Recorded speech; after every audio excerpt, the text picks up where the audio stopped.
Il s'agit ici de la sculpteure Camille Claudel.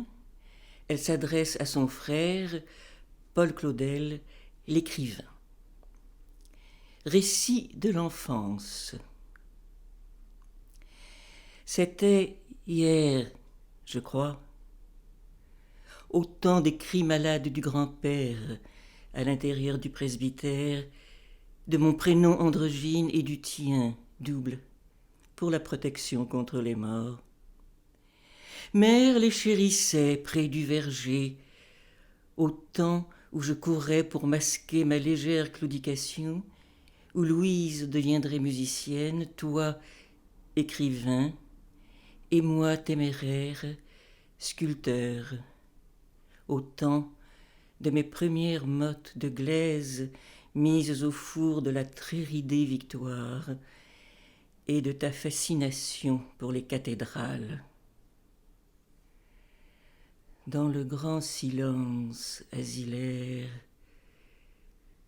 je nous recommence au centre de l'austère demeure, aujourd'hui interdite, je rameute les souvenirs des jours, tous pareils, sous la férule des convenances. Je renoue avec les jeux complices d'enfants mal aimés. J'y retrace mon amour démesuré pour la statuaire, échappatoire aux querelles domestiques. Avec des vocables sereins, je me réajuste, le visage couvert de boue, les mains couvertes de glaise, ma blouse tachée d'argile, mes cheveux blanchis par le gâchage du plâtre. Innocence et bonheur. À l'asile, on dit, elle est en enfance. Nu-pied, je traverse un champ bordé de clôtures. L'herbe haute et grasse frôle mes jambes. C'est la fin de l'été. L'odeur des prés à vaches mêlée au goût des mûres, cachés sur leurs branches griffues, la fraîcheur du soir. Je m'accroche à cette tendresse perdue, à cette lumière trop brève. Nulle part ailleurs je n'ai été si totalement comblée.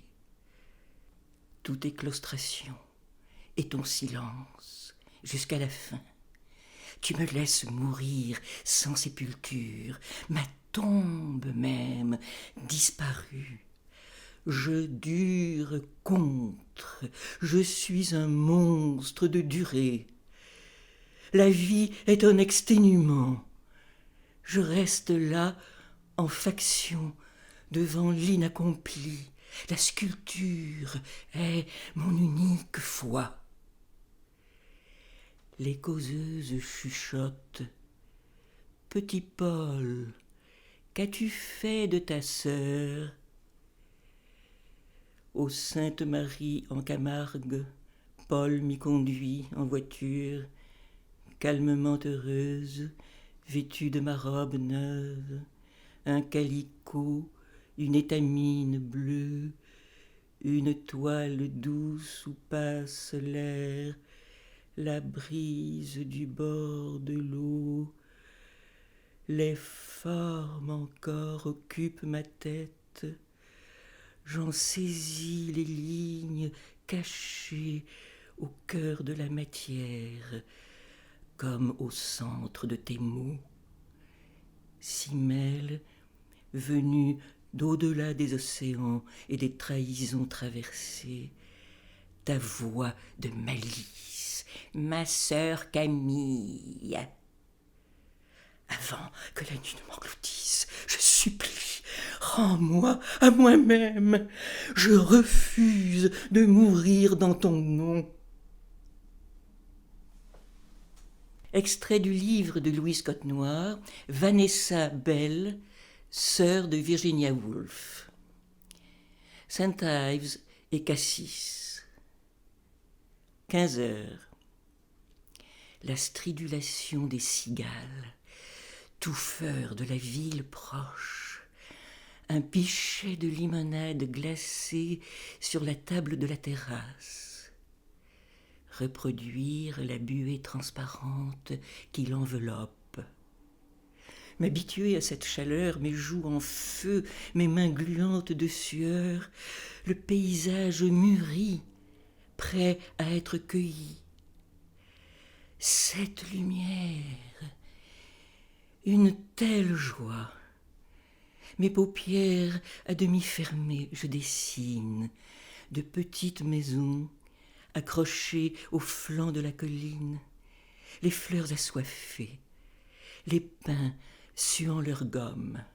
À chaque fois, Cassis, une volupté, ce double sublimé de Saint-Ives. Sur le chemin du retour, Virginia, pétrifiée, un oiseau mort, laissé en pleine chaleur. Je la prends dans mes bras, la secoue, la ramener vite vers l'océan, excitée par la course, nous attendons le coucher du soleil. Avec un appétit féroce, je dis, toutes ces couleurs, j'en mangerai.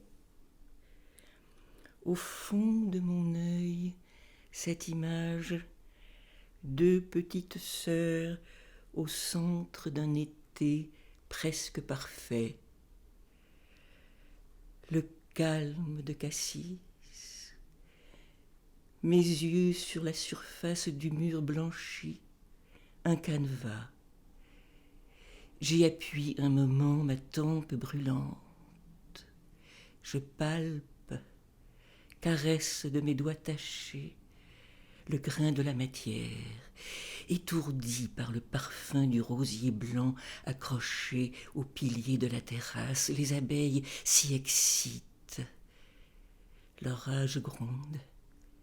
Les premières gouttes de pluie tombent dru. Tremblement d'être. À Cassis, je suis à la fois si loin et si proche de notre enfance. Parfois, je crois l'avoir rêvé. Sur les hauteurs, une première lumière. Le soleil hésite à émerger, tâtonne. La noirceur bientôt noyée d'un coup. Une clarté ardente étale le jour. Chaque matin, un voile éblouissant couvre l'étendue cassidène, enchantement sur la blancheur opaque de ma toile. L'œil en alerte, ma chair se gonfle de chaleur, ma vision dérape avec plaisir. Glissement, coulée du pinceau sur le canevas.